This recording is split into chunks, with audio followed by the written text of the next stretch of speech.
Hello everyone. तो हम लोग की जो लास्ट क्लास का डिस्कशन हुआ वो vectorial representation of complex number से स्टार्ट हुआ था। तो उसको कंप्लीट हम लोग कर लिए। आज की क्लास में हम लोग क्या करेंगे, कुछ एग्जांपल्स को सॉल्व करेंगे। उसके बाद हम लोग नेक्स्ट जो 4 पॉइंट तक हो गया था, उसके बाद हम लोग 5, 6, 7, 8 ऐसे करके 3 पॉइंट्स 4 पॉइंट्स और देखना है हम लोगों को। तो उसके पहले हम लोग कुछ क्वेश्चंस को सॉल्व कर लेते हैं, ठीक। तो ये देखिए, एक पहला नंबर का क्वेश्चन है, सॉल्व एग्जाम्पल है। पांच एग्जाम्पल हम लोग सॉल्व करेंगे। पहला एग्जाम्पल ध्यान से देखिए आप लोग, क्वेश्चन लिखा हुआ है, आप वीडियो को पॉज करिए, उसको सॉल्व करने का ट्राई कीजिए।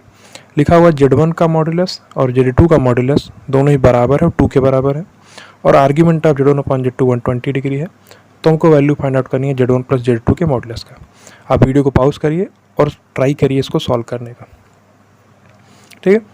तो होप आप लोगों ने ट्राई किया होगा इस क्वेश्चन को। तो देखिए, क्वेश्चन बहुत अच्छा सा है। इसका आंसर निकलना कोई बड़ी बात नहीं है, तुरंत आंसर निकल जाएगा। इसको हम लोग 3 तरीक़ों से सॉल्व करके देखेंगे कि आपका अप्रोच क्या होने वाला है, ठीक है।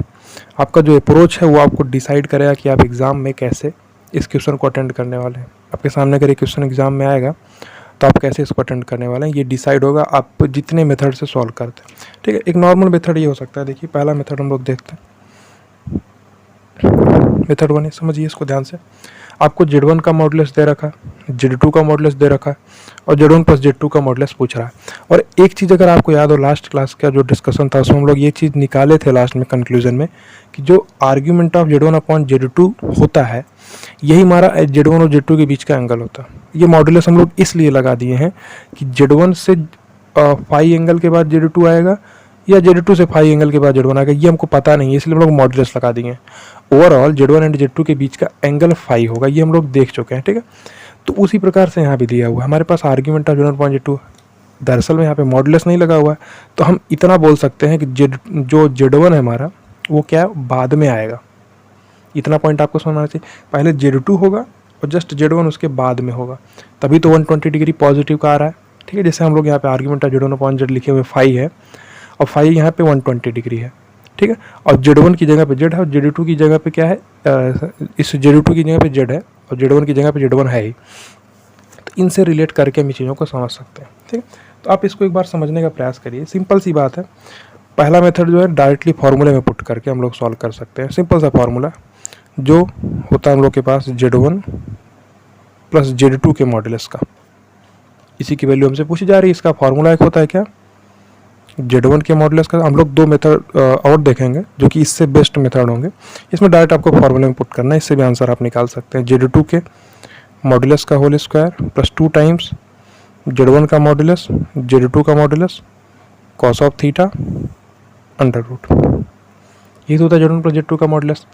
अब Z1 का मॉडुलस हमको पता है 2, Z2 का भी मॉडुलस हमको पता है 2, तो क्या हो जाएगा, 2 का स्क्वायर यानी 4 प्लस 2 इंटू 2 सिंपल। अब कॉस ऑफ थीटा, थीटा क्या होता है, Z1 एंड Z2 के बीच का एंगल। तो जो ये चीज़ लिखी हुई है ना, argument of Z1 upon Z2, इसका मतलब ही एक Z1 और Z2 के बीच का एंगल है, ठीक है। सिंपल सा इसका मतलब ये होता है, ध्यान से समझिएगा। एक हमारे पास ये वेक्टर है और दूसरा वेक्टर है। इतना देख के, जो इसमें argument of Z1 upon Z2 लिखा है, इतना देख के हम ये बता सकते हैं कि Z1 बाद में आएगा, Z2 से 120 डिग्री के बाद में Z1 आएगा। ये डिस्कशन हम लोग लास्ट क्लास में किए हुए हैं, ठीक है। Z1 जो है वो Z से 120 डिग्री के बाद में आ रहा था, फाई एंगल के बाद में आ रहा था, वही चीज़ यहाँ भी है।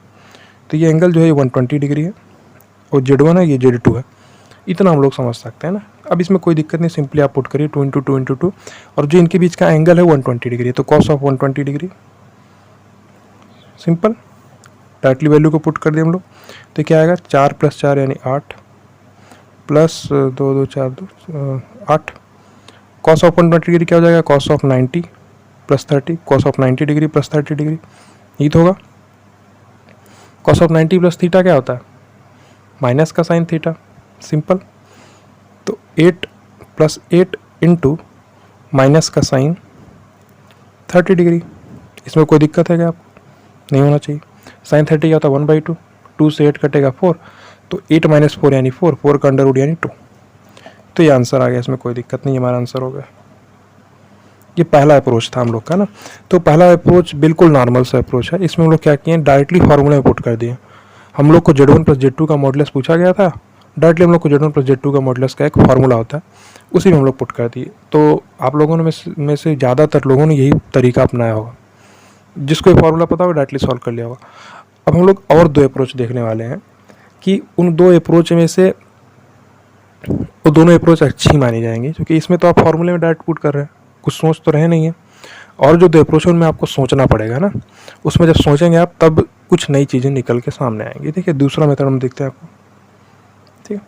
इस दूसरे मेथड में आपको एक नई बात एक बात बताएंगे, उसको आप नोट कर लीजिएगा, नोट पॉइंट लगा के। बहुत इंपॉर्टेंट चीज़ है कि अगर कोई भी 2 वेक्टर जिनका मैग्नीट्यूड सेम है और उनके बीच 120 डिग्री एंगल है, तो उनका जो रिजल्टेंट आता है वो उसी मैग्नीट्यूड का आता है, जस्ट उनके बीच से होता हुआ। देखिए ध्यान से, ये प्रॉपर्टी होती है, या आप इनको शॉर्ट में ध्यान रख सकते हैं या आप डायरेक्टली प्रूफ कर सकते हैं, इसमें कोई दिक्कत नहीं है। हम आपको दिखाते हैं। देखिए एक वेक्टर है ये ए वेक्टर, एक वेक्टर है ये बी वेक्टर, ठीक है, और इनके बीच का एंगल है 120 डिग्री। जो बीच का एंगल 120 डिग्री है ना, ये काफ़ी खास होता है। अगर हमारे पास ए वेक्टर का जो मॉड्यूलस है, ए वेक्टर का जो मैग्नीट्यूड है और बी वेक्टर का जो मैग्नीट्यूड है ये बराबर है, मान लीजिए कि यल है, और इनके बीच का जो एंगल है 120 डिग्री है, तो जो इसका रिजल्टेंट आएगा आप नॉर्मली इसी फार्मूले में पुट कर सकते हैं, कोई दिक्कत नहीं है। जो फार्मूला है ना, उसी प्रकार से इनका जब रिजल्टेंट आपको निकालना होता है, आप क्या लिखते हैं, ए वेक्टर प्लस बी वेक्टर का अगर आपको मैग्नीट्यूड लिखना, बिल्कुल जैसे ऊपर में किए हुए हैं, तो इससे आप एक पॉइंट ध्यान रख सकते हैं, ठीक है। इसमें हम निकाल के आपको दिखाते हैं इन जनरल। यहाँ पे तो 2 दे रखा था ना, यहाँ पे इन जनरल हम लोग निकाल रहे हैं।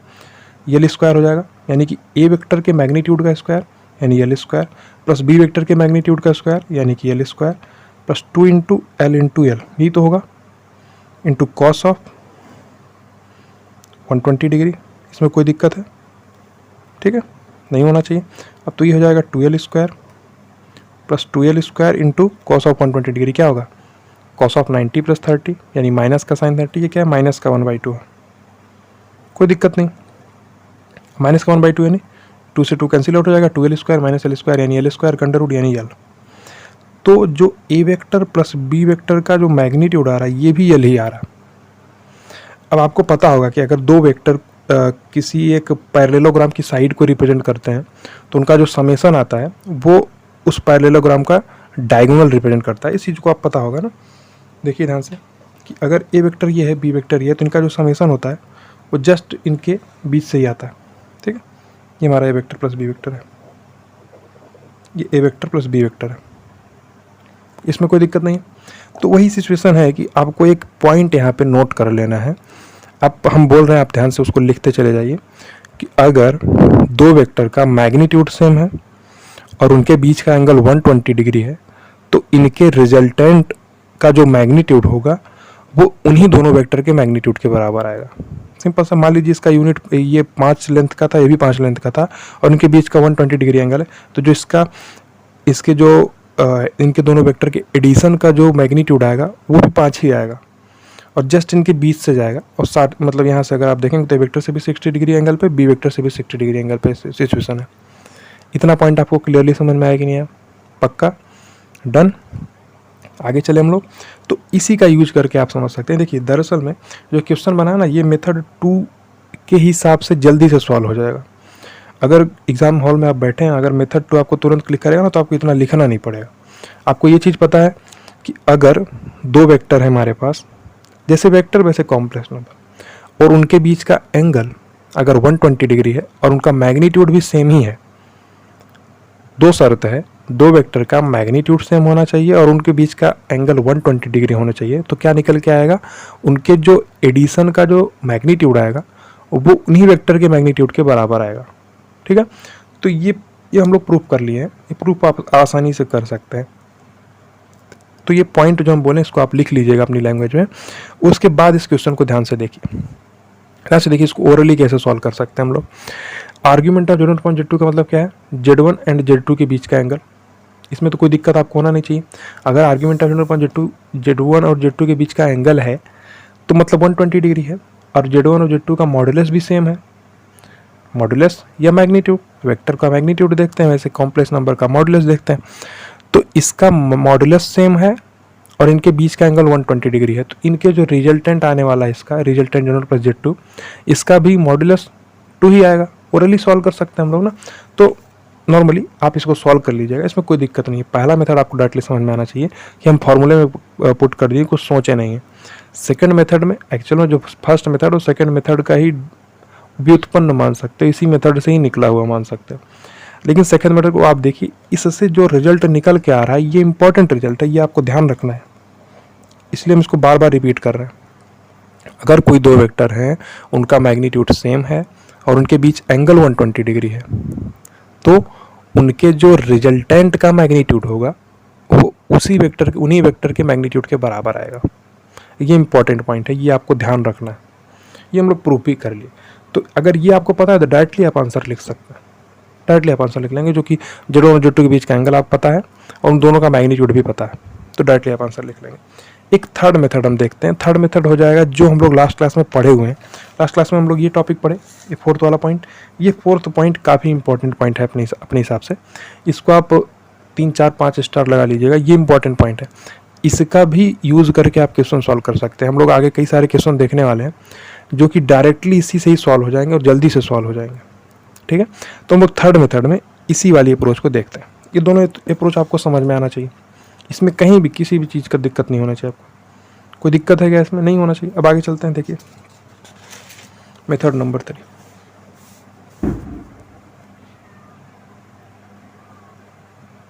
ठीक है, मेथड नंबर 3 में हम देखते हैं कि हम लोग क्या कर सकते हैं इसमें।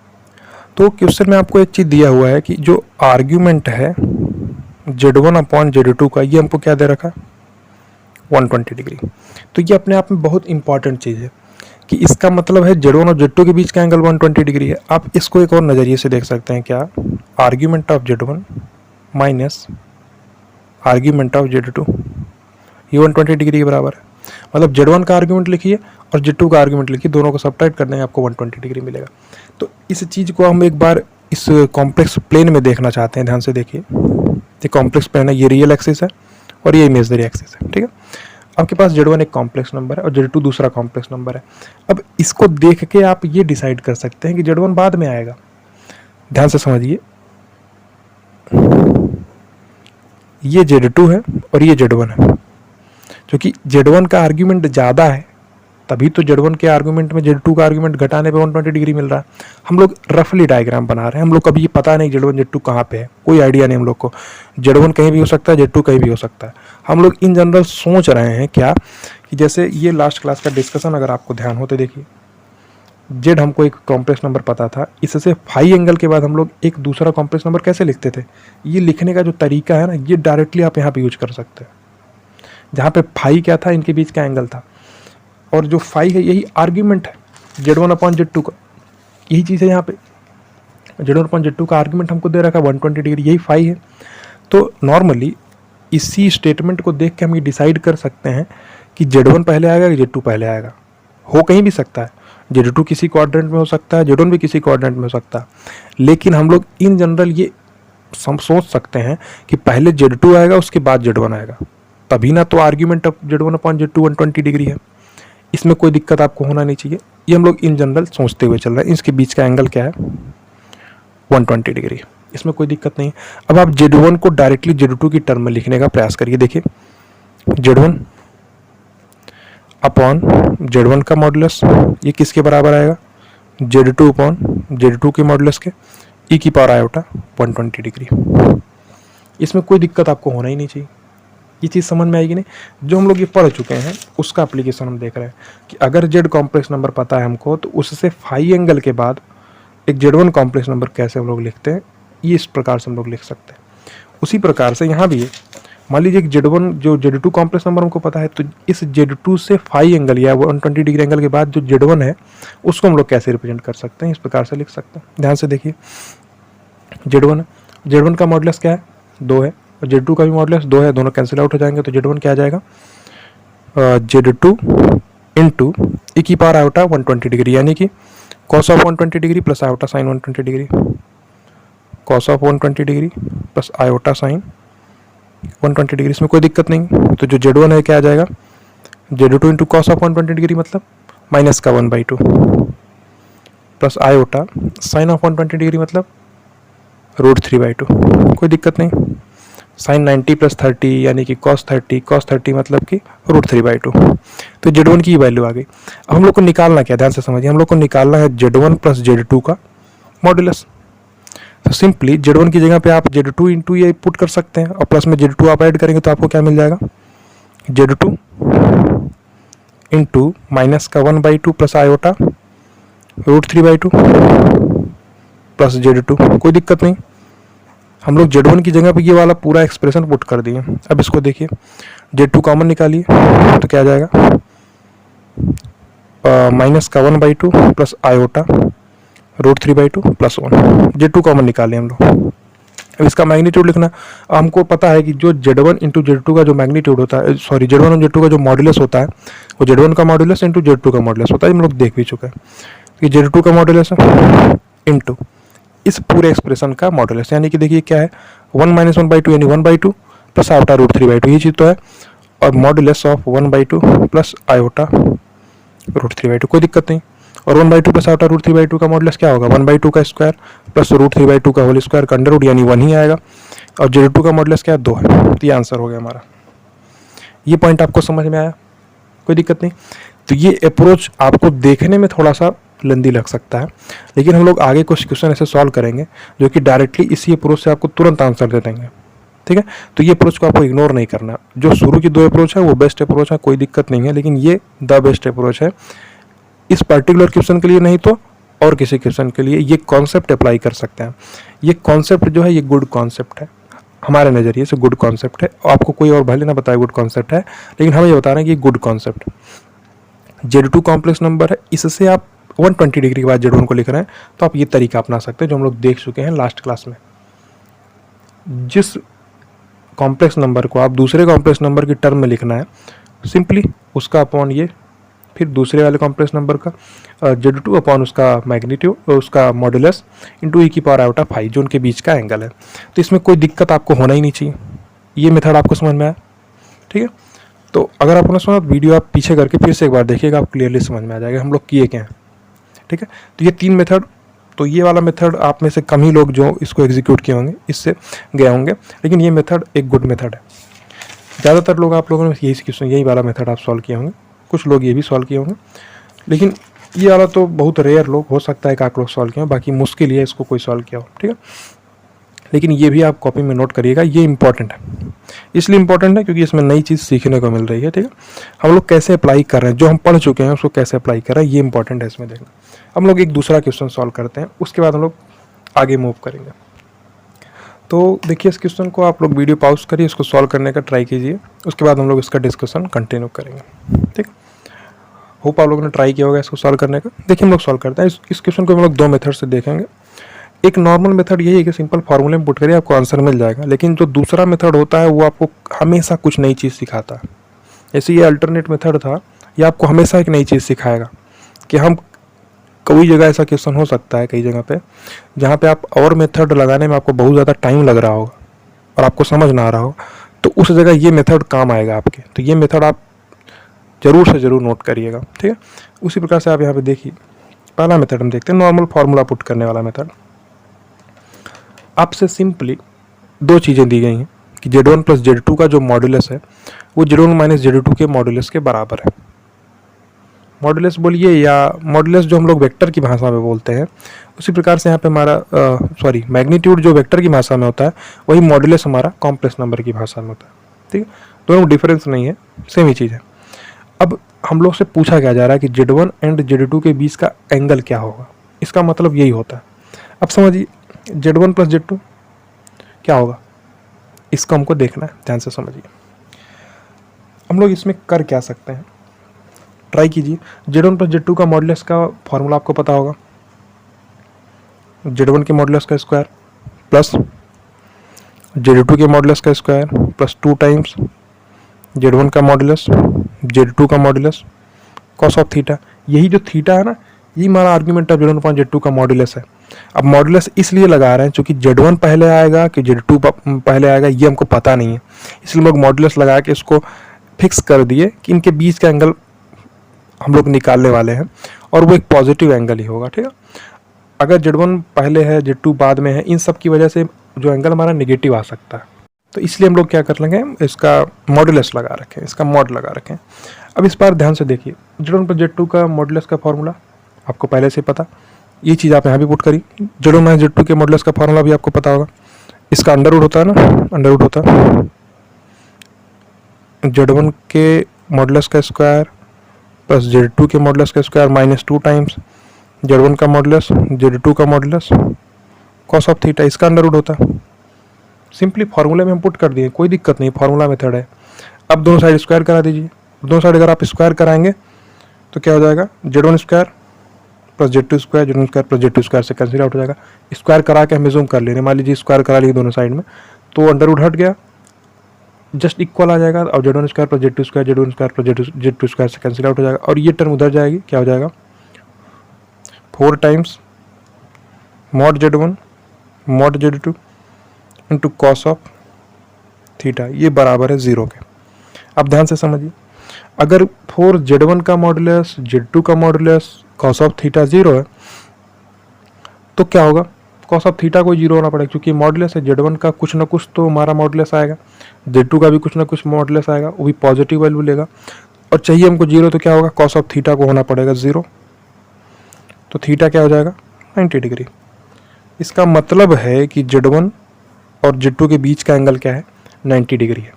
ये पॉइंट आपको समझ में आना चाहिए। तो ये पहला मेथड बहुत नॉर्मल सा मेथड है, फॉर्मूले में आप पुट कर दिए, आपको आसानी से रिजल्ट इसका एंगल मिल गया Z1 एंड Z2 के बीच का। तो इसमें कोई दिक्कत आपको होना नहीं चाहिए, बहुत ही सिंपल सा, बहुत ही आसान सा मेथड था, कोई दिक्कत है इसमें नहीं होनी चाहिए। एक दूसरा मेथड हम आपको दिखाते हैं, इसमें थोड़ा सा आपको कुछ नया चीज़ सीखने को मिलेगा। तो देखिए इस मेथड को ध्यान से एक बार, आपको Z1 प्लस Z2 का मॉडुलस दे रखा है और Z1 माइनस Z2 का मॉडुलस दे रखा है। तो इस वाले मेथड को समझने से पहले आपको बेसिक, एकदम बहुत सा बेसिक पता होना चाहिए कि स्क्वायर क्या होता है, रेक्टेंगल क्या होता है, पैरेललोग्राम क्या होता है, रोम्बस क्या होता है, ये सब आपको पता होगा पहले से, हम एज्यूम कर सकते हैं। स्क्वायर में क्या होता है, सारी साइड्स इक्वल होती हैं और सारे एंगल 90 डिग्री होते हैं। अभी आपको लगेगा कि ये हम क्यों बता रहे हैं, लेकिन इसका यूज़ करके हम इस क्वेश्चन को सॉल्व करने वाले हैं, आपको देखने के बाद थोड़ा समझ में आएगा। और जो हमारे पास रेक्टेंगल होता है, तो रेक्टेंगल के लिए क्या केस होता है, रेक्टेंगल के लिए जो अपोजिट साइड्स होती हैं वो इक्वल होती हैं और सारे एंगल 90 डिग्री होते हैं, ये भी आपको पता होगा। पैरेललोग्राम लॉ के लिए क्या होता है, जो इसकी अपोजिट साइड्स हैं वो इक्वल होती हैं और पैरेलल होती हैं। एंगल के बारे में कुछ नहीं पता, एंगल 90 डिग्री हो भी सकता है, अगर हो जाएगा तो वो स्क्वायर बना जाएगा या रेक्टेंगल बना देगा, लेकिन इन जनरल नहीं होता, हो जाएगा तो वो एक स्पेशल केस बन जाएगा, ठीक है। तो इतना बेसिक आपको पता होगा। अब आप ध्यान से समझिए, मान लीजिए एक Z1 कॉम्प्लेक्स नंबर है, ठीक है, और एक Z2 कॉम्प्लेक्स नंबर है, इसमें कोई दिक्कत नहीं, इतना पॉइंट आपको समझ में आया। अब आप पैरेललोग्राम लॉ, जो वेक्टर एडिशन का पैरेललोग्राम लॉ था, उसको ध्यान में लेके आइए एक बार। क्या था वो, कि अगर हम दो वेक्टर को किसी एक पैरेललोग्राम की दो एडजेसेंट साइड के फॉर्म में रिप्रेजेंट कर दें, तो जो इनका एडिशन आता है वो डायगोनल को रिप्रेजेंट करता है, इतना आपको पता होगा। तो जो इसका डायगोनल है, यानी कि ये वैल्यू, ये वाला वेक्टर, ये वाला वेक्टर हमारा, ये Z1 प्लस Z2 को रिप्रेजेंट करेगा। अब आपको याद हो, अगर हमको ये वेक्टर लिखना है, ये वाला वेक्टर, ये वेक्टर क्या होगा, ये दूसरा डायगोनल है उसी पैरेललोग्राम का, ये पैरेललोग्राम का पहला डायगोनल है और ये दूसरा डायगोनल है। अगर आपको याद हो तो हम लोग एक चीज़ पे बहुत जोर दिए थे कि हम Z1 माइनस Z2 जो लिखते हैं क्या लिखते हैं, Z2 से स्टार्ट होना, Z1 पे ख़त्म होना। तो Z2 से स्टार्ट हो रहा है, Z1 पे ख़त्म हो रहा है, यानी कि ये क्या है, Z1 माइनस Z2 है। तो इतना पॉइंट आपको समझ में आना चाहिए। तो मोटे मोटे तौर पे ये हमारे पास एक ये बन चुका है एक पैरेललोग्राम, जिसमें एक ये Z1 है, ये Z2 है, और जो ये वैल्यू है ये हमारा क्या है, Z1 प्लस Z2 है, और जो ये दूसरा डायगोनल है ये क्या है, ये वाला डायगोनल हमारा Z1 माइनस Z2 है। इसका मॉडुलस के फॉर्म में आप लिख दीजिए, मतलब केवल लेंथ की अगर बात करेंगे तो ये केस बनेगा। इस चीज़ को आप ध्यान से समझने का प्रयास करिए। हमको क्या दे रखा, Z1 प्लस Z2 का मॉडुलस Z1 माइनस Z2 के मॉडुलस के बराबर है। तो हम लोग कुछ उसी से रिलेट करने का कोशिश करते हैं। एक बार हम फिर रिपीट करते हैं कि जो पैरेललोग्राम लॉ होता है एडिशन का, उस पर हम लोग फोकस कर रहे हैं कि Z1 एक कॉम्प्लेक्स नंबर ये है, Z2 दूसरा कॉम्प्लेक्स नंबर है, तो जो Z1 plus Z2 complex number आएगा वो इनके बीच से जाएगा और जो पैरेललोग्राम बनने वाला होगा उसका ये एक डायगोनल होगा। Z1 प्लस Z2 इसका डायगोनल है। और Z1 माइनस Z2 ये भी हम लोग समझ सकते हैं, Z1 माइनस Z2 ये भी वेक्टर, तो Z1 माइनस Z2 ही होगा ना, ये वाला complex number Z1 minus Z2 ही होगा, क्योंकि Z1 से स्टार्ट हो रहा है, Z2 तक जा रहा है, तो Z1 माइनस Z2। ये डिस्कशन भी हम लोग कर चुके हैं, इतना पॉइंट आपको समझ में आना चाहिए। अब एक पैरेललोग्राम को देखिए, इसको हम थोड़ा साफ बना देते हैं अगले पेज पे। तो इस डायग्राम को ध्यान से देखिए आप, Z1 और Z2, यहाँ पे हम वेक्टर का फॉर्म नहीं लिखे हुए हैं, हम डायरेक्टली एक डायग्राम बना दिए हैं। एक शेप आपको देखने को मिल रहा है कि ये एक स्क्वायर भी बन सकता है, एक रेक्टेंगल भी बन सकता है, एक पैरेललोग्राम बन सकता है नॉर्मल, एक रोम्बस बन सकता है, कुछ भी बन सकता है। लेकिन आपको 2 पॉइंट ध्यान रखने हैं।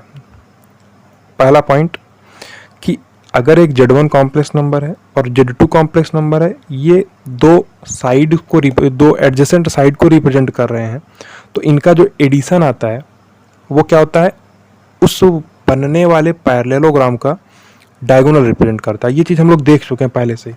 देखिए हम लोग समझाए हुए इसमें, यहाँ पे Z1 है, Z2 है, तो इनका जो एडिशन है जस्ट इसके बीच में से जा रहा है और ये पैरेललोग्राम का डायगोनल होगा। और ये इसका जो सेकेंड डायगोनल है वो Z1 माइनस Z2 है, वो आप आसानी से वैसे भी देख सकते हैं इनको। तो इन दोनों का मॉडुलस हमको क्या दे रखा है, सेम है। ध्यान से समझिएगा, हमको ये चीज़ दे रखा है कि Z1 प्लस Z2 का जो मॉडुलस है, यानी Z1 प्लस Z2 की जो लेंथ है वो Z1 माइनस Z2 की लेंथ के बराबर है। ध्यान से सोचिएगा, अगर Z1 प्लस Z2 की लेंथ Z1 माइनस Z2 की लेंथ के बराबर है, यानी कि कोई एक आपको आकृति ध्यान रखनी है, आपको एक चीज़ ध्यान रखना है कि अगर डायगोनल का लेंथ सेम है, आप एक स्क्वायर को दिमाग में लाइए। स्क्वायर का मतलब क्या होता है, सारी साइड्स इसकी सेम होती हैं और सारे एंगल 90 डिग्री होते हैं। और डायगोनल पे ध्यान से रखिए, एक बार हम स्क्वायर को और रेक्टेंगल को और हम पैरेललोग्राम को एक बार बना देते हैं, उसके बाद हम लोग डिस्कशन करते हैं। ठीक है, तो ऐसी और बहुत सारी आकृतियां बन सकती हैं, लेकिन हम लोग मेजर 3 पॉइंट पे ध्यान रखना है। एक स्क्वायर है, एक रेक्टेंगल है, एक पैरेललोग्राम है। स्क्वायर में सबसे बेसिक सी चीज़ ये है कि इसकी सारी साइड सेम होती हैं और सारे एंगल 90 डिग्री होते हैं। इसका मतलब ये वाला एंगल भी 90 डिग्री है, ये वाला एंगल भी 90 डिग्री है, और ये वाला एंगल भी 90 डिग्री है, ये वाला एंगल भी 90 डिग्री है। और इनके दो जो डायगोनल है उनका लेंथ भी सेम होता है। स्क्वायर में आपको ये चीज़ पता होगी, आपको नहीं तो प्रूफ कर सकते हैं। आपकी जब सारी साइड से सेम है तो ये लेंथ यल है, ये भी लेंथ यल है, और 90 डिग्री है तो ये वाला √2l आएगा। उसी प्रकार से इसकी लेंथ भी √2l ही आएगी, क्योंकि सारे एंगल 90 डिग्री हमारे होने वाले हैं। आप आसानी से खुद ही प्रूफ कर सकते हैं। तो ये स्क्वायर का केस था। रेक्टेंगल के केस में क्या होता है कि इसकी आमने सामने की साइड सेम होती हैं और सारे एंगल 90 डिग्री होते हैं। ठीक है, अपोजिट साइड इक्वल मतलब कि देखिए इसमें सारी साइड्स इक्वल है, मतलब सारी साइड्स इक्वल है, सारी साइड्स इक्वल है। और जो ये रेक्टेंगल का केस है, इसमें आमने सामने की साइड्स इक्वल होती हैं, मतलब जो ये साइड्स है, जो ये साइड है इस साइड के इक्वल है और जो ये साइड है इस साइड के इक्वल है। अब इसमें आपको एक चीज़ ध्यान रखना है कि जो रेक्टेंगल है ये स्क्वायर भी बन सकता है। सारे स्क्वायर रेक्टेंगल नहीं होंगे, लेकिन सारे रेक्टेंगल जो हैं वो स्क्वायर नहीं होंगे, लेकिन सारे स्क्वायर जो हैं वो रेक्टेंगल हो जाएंगे, क्योंकि स्क्वायर आमने सामने की साइड तो सेम है स्क्वायर में भी।